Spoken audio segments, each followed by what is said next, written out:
सरकारने कितीही मराठ्यांची आडवणूक केली, कितीही विचंबना केली, मराठा थांबणार नाही. त्यासाठी लढा चाललेला आपला.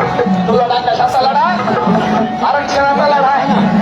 आणि लोकराजा छत्रपती शाहू महाराजांनी काय सांगितलंय? भलेही भाकरी, चटणी, पिठलं काही असेल, जे मिळेल ते महाराष्ट्राने पाठवून दिलेलं आहे. या